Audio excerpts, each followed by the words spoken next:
बहू जैसा प्यार, सास बहू की मजेदार कहानी। संगीता, मैं तुम्हें यह नहीं कहूंगी कि मैं तुम्हें बहू नहीं बेटी ही मानूंगी। बेटी बेटी होती है और बहू बहू होती है। मैं तुम्हें बेटी जैसा प्यार नहीं दूंगी, मैं तुम्हें बहू जैसा प्यार ही दूंगी। रह रहकर होने वाली सास के ये शब्द मेरे दिमाग में हथौड़ी की तरह वार कर रहे थे। आज मुझे देखने प्रमोद के साथ उसके मम्मी पापा और दीदी जीजाजी आए थे। प्रमोद और मैं दोनों ही इंजीनियर हैं। प्रमोद की जॉब मुंबई में थी और मेरी बेंगलोर में। प्रमोद मेरी बुआ जी के दूर के रिश्ते में कोई लगते थे। बुआ जी फूफा जी प्रमोद की और उनके परिवार की तारीफ करते थकते नहीं। प्रमोद की मम्मी की तो बुआ जी इतनी तारीफ कर रही थी जैसे कि वो खुद इंजीनियर है।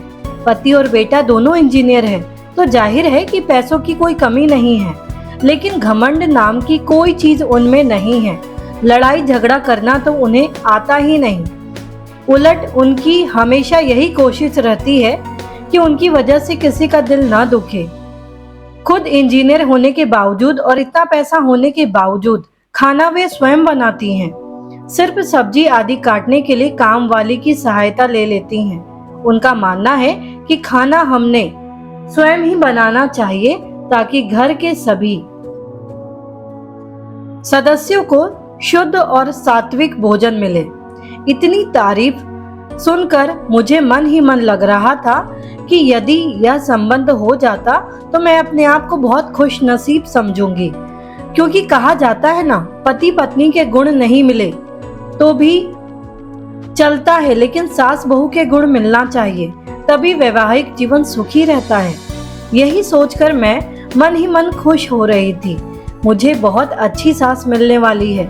लेकिन आज जब उन्होंने बहू जैसा प्यार देने की बात कही तो वो बात किसी के भी समझ में नहीं आ रही थी।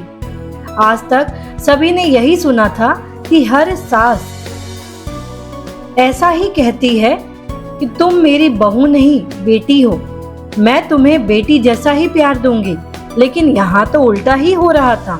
बहू जैसा प्यार, घर में सभी को आशंका हो रही थी कि कहीं वे शादी के बाद फिल्मों वाली ललिता पवार टाइप की सास न बन जाए। यदि ऐसा हुआ तो मेरा क्या होगा।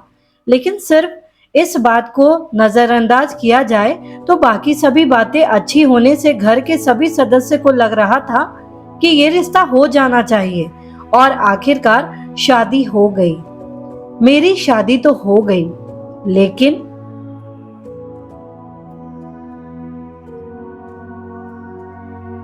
दिमाग में हर वक्त मम्मी जी के ये शब्द, तुम्हें बहू जैसा प्यार दूंगी, गूंजते रहते थे। इसलिए मैं मन ही मन डरी हुई थी। मैं प्रमोद से इस बारे में बात नहीं कर सकती थी, क्योंकि मुझे डर था कि कहीं प्रमोद यह ना समझ बैठे कि शादी होती ही मैंने मम्मी जी के खिलाफ उनके कान भरना शुरू कर दिए। इसलिए मैंने मन ही मन फैसला लिया था कि मैं अपना हर काम इतना परफेक्शन से करूंगी कि मम्मी जी को शिकायत का मौका ही नहीं मिलेगा। जब शिकायत का मौका ही नहीं मिलेगा तो वे ललिता पवार नहीं बन पाएंगी। इस बात का मेरे ऊपर इतना असर हुआ कि मैं हर वक्त डरी डरी सी रहने लगी। प्रमोद ने भी 2-3 बार प्रेम से पूछा, क्या बात है, तुम खुश नहीं दिखती, तुम्हें किसी ने कुछ बोला क्या? मैं उन्हें क्या बोलती, मैंने इतना ही कहा, नहीं ऐसी कोई बात नहीं है, नया घर नया वातावरण, सब कुछ नया होने से शायद मैं अपने आप को एडजस्ट नहीं कर पा रही हूँ, धीरे धीरे सब ठीक हो जाएगा। मम्मी जी पापा जी भी मेरा बहुत ख्याल रख रहे थे, हर वक्त बहुत प्यार से पेश आते, लेकिन मेरे मन में जो बहू जैसा प्यार की गांठ बैठ चुकी थी वो निकल ही नहीं पा रही थी। सब लोग कहते हैं ना कि शादी के बाद कुछ दिनों तक तो ससुराल के सभी लोग अच्छे से ही रहते हैं, असलियत तो धीरे धीरे सामने आती है। अभी तो शुरुआत है, इसलिए ये लोग प्यार जता रहे हैं। धीरे धीरे मेरा मन इन्हीं सब आशंकाओं से ग्रस्त रहने लगा। शादी के 8-10 दिनों के बाद की बात है।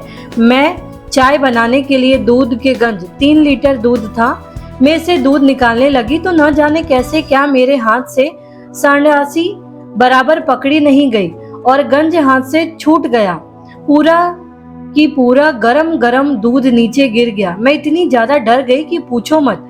कहाँ मैं तो सोच रही थी कि मैं हर काम पूरी परफेक्शन से करूंगी और कहाँ ये दूध। उसमें भी खास बात यह थी कि दूध वाला दिन में सिर्फ एक बार ही दूध के सुबह में ही दूध लाता था।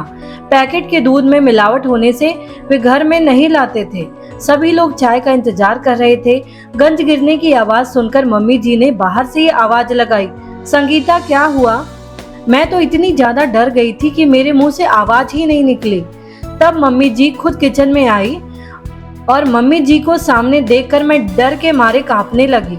मुझे लगा कि अब वे जरूर ललिता पवार बन जाएंगी, क्योंकि अब कल सुबह तक किसी को भी चाय नसीब नहीं होने वाली और सभी को चाय पीने की आदत है। मम्मी जी ने गिरे हुए दूध की तरफ और मेरे तरफ देखा और मैं बम फटने का इंतजार करने लगी। बस अब बम फटा, अब फटा। लेकिन ये क्या, बम तो फुसका निकला। मम्मी जी मेरे पास आए और बोले, कोई बात नहीं है संगीता, तुम इतनी डर क्यों रही हो? तुमने कोई जानबूझकर थोड़े ही गिराया है दूध, हो जाता है कभी कभी, कोई बात नहीं, तुम रिलैक्स हो जाओ। लेकिन मम्मी जी, अब चाय कौन से दूध से बनेगी? दूध वाला तो कल आएगा।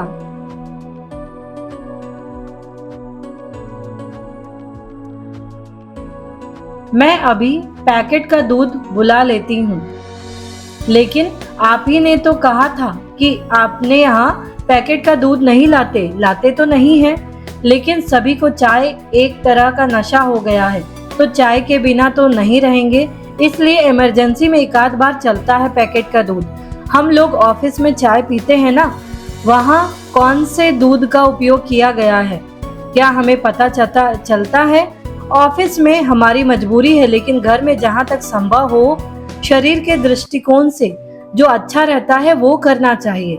इसलिए अपने पैकेट का दूध नहीं लेते, लेकिन एक आध बार में कुछ नहीं होता। रोज रोज थोड़े ही दूध गिर जाएगा।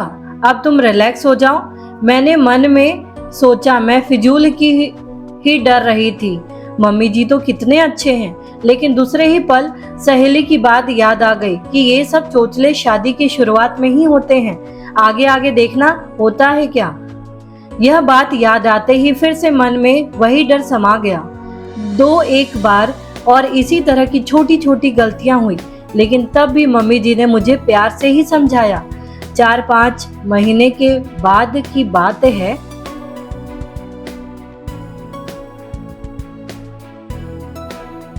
सभी को पालक पनीर की सब्जी बहुत पसंद थी। आज रविवार की सभी की छुट्टी होने पर पालक पनीर की सब्जी बनाने का तय हुआ।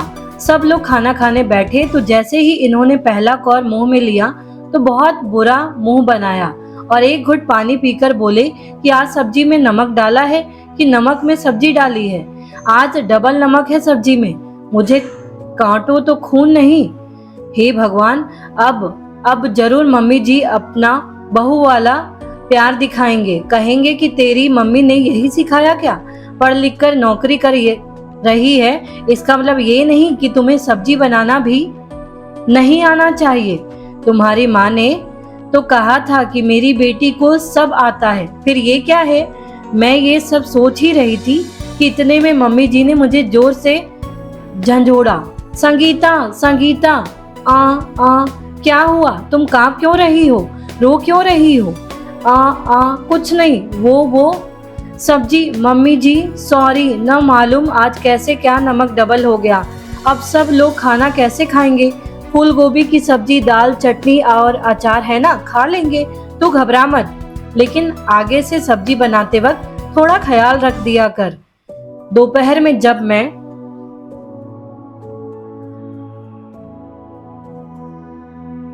तब वो बोली, शादी हुई है तभी से मैं देख रही हूँ कि तुम फ्री नहीं लग रही हो। ऐसा लगता है कि कहीं खोई खोई सी डरी डरी सी लगती हो। क्या बात है? यदि तुम मुझे नहीं बताओगी तो हम समस्या का निदान कैसे कर पाएंगे? यहाँ तुम्हारी मम्मी नहीं है, लेकिन मैं तो हूँ ना। तुम मुझसे अपने मन की हर बात कर सकती हो। उनके इतने प्रेम से बोलने पर मैं अपने आप को रोक नहीं पाई और रोने लगी। उन्होंने मुझे अपने बाहों में भर लिया। अब बता क्या बात है? मम्मी जी, जब आप मुझे देखने आई थी तो आपने कहा था ना कि आप मुझे बेटी जैसा प्यार नहीं, बहू जैसा प्यार करेंगी। हाँ, कहा था तो। बहू जैसा भी कोई प्यार होता है क्या? बहू की छोटी से छोटी गलती पर भी उसे इतना प्रताड़ित किया जाता है कि मानो उससे बहुत बड़ा गुनाह हो गया हो। इसलिए मुझे लगा कि आप मेरी छोटी से छोटी गलती पर भी महाभारत रचेंगी, इनको मेरे खिलाफ भड़काएंगी। इसी सोच के चलते मैं हर वक्त डरते रहती हूँ कि मुझसे कोई गलती नहीं होनी चाहिए। मुझ पर नाराज होने का आपको कोई मौका नहीं मिलना चाहिए। सच बताऊं तो आज तक मुझसे जो भी गलतियां हुई वो इसी घबराहट के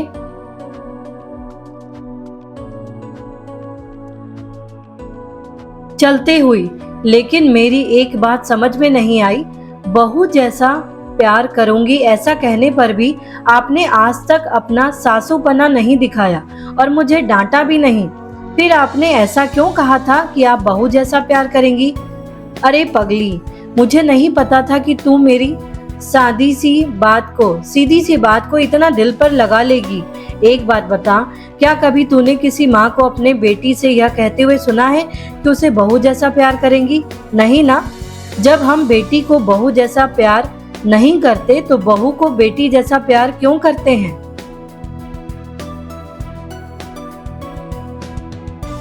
इसका तो यही मतलब हुआ ना कि हम बेटी को ज्यादा महत्व देते हैं, बेटी को ज्यादा प्यार करते हैं, लेकिन बहू से कहते हैं कि तुझे बेटी बनाएंगे, तुझे बेटी जैसा प्यार देंगे। हम लोग बेटे को ज्यादा महत्व देते हैं, इसलिए बेटे को बेटे जैसा ही प्यार देते हैं। कभी भी बेटे से यह नहीं कहते कि तुझे बेटी जैसा प्यार देंगे। यदि हम बेटा और बेटी दोनों को समान समझते हैं तो बेटी को बेटी जैसा प्यार क्यों नहीं दे सकते? मेरी नजर में जिस तरह बेटी का अपना एक अलग अस्तित्व है, उसी तरह बहू का भी अपना एक अलग अस्तित्व है। मैं बहू को बेटी से किसी भी मामले में कम नहीं समझती। इसीलिए मैंने कहा था कि मैं तुम्हें बेटी जैसा नहीं, बहू जैसा प्यार दूंगी। मुझे क्या पता था कि तू उसका गलत मतलब लगा के वह बात दिल को लगा लेगी। चल अब आंसू पोंछ, नहीं तो मैं सचमुच में फिल्मों वाली ललिता पवार बन जाऊंगी। उन्होंने यह बात इस अंदाज में कही कि हंसते हंसते हम दोनों का बुरा हाल हो गया। आज मुझे पता चला कि बहू वाला प्यार भी होता है।